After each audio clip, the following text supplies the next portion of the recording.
तुम्भे माने एक कथा कुहा जाइथिबार सुनिच जे बेविचार कर नाही किंतु मु तुम्भको कहूची जे जदि केही लोक कोनोसी स्त्री को देखे और ताहा सहित बेविचार करिबा पई चाहे तेबे से निज मन भितरे से स्त्री सहित बेविचार करि सारिलाणी। जदि तुम्भर डाहण आखि तुम्भर पापर कारण हुए तेबे सेही आखिटी को काढ़ी फिंगी दियो। तुम्भर संपूर्ण शरीर नरकरे पड़िबा अपेक्षा शरीरर गोटिए अंग नष्ट होइजिबा भल।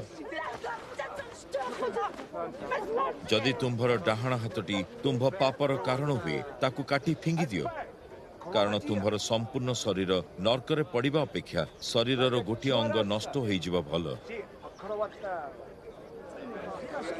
एक कथा मध्य कह जाइछि जे जो लोक तार पत्नी को छाड़पत्र दिए से ता पत्नी को छाड़पत्र पई लिखित रूप रे गोटिए सूचना देबो।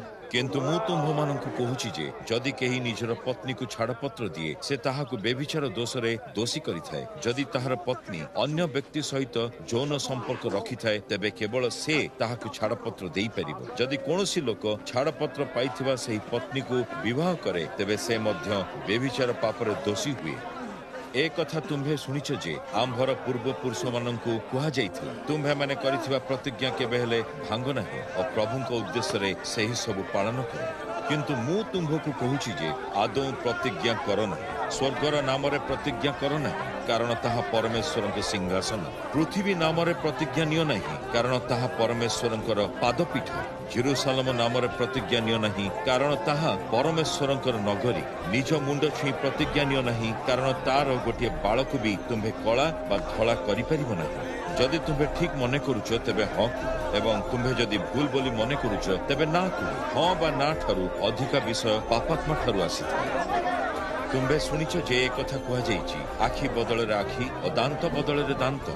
किंतु मु तुम्भको कहूछि जे कोनोसी मंद लोकर विरुद्ध रे ठिया हो नाही, बरं जदि केही तुम्भर डाहण गाल रे चापुड़ाटिए मारे तेबे तुम्भे ता आड़कू आर गालटी मध्य देखाई दियो।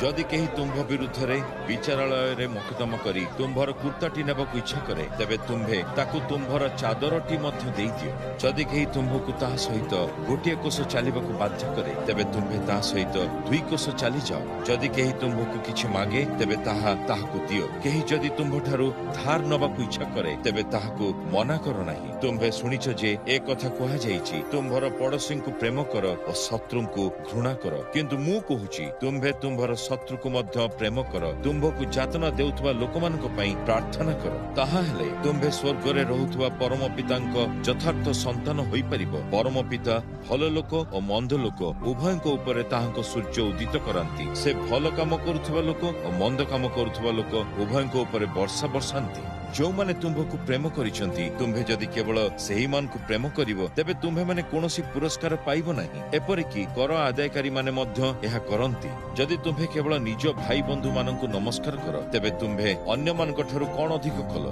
विधर्मी माने कोन एभଳି करंती नाही कि? एनु स्वर्ग रे रहुथबा तुम्भर परम पिता जेपरि सिद्ध तुम्भे माने मध्य सेही परि सिद्ध हो।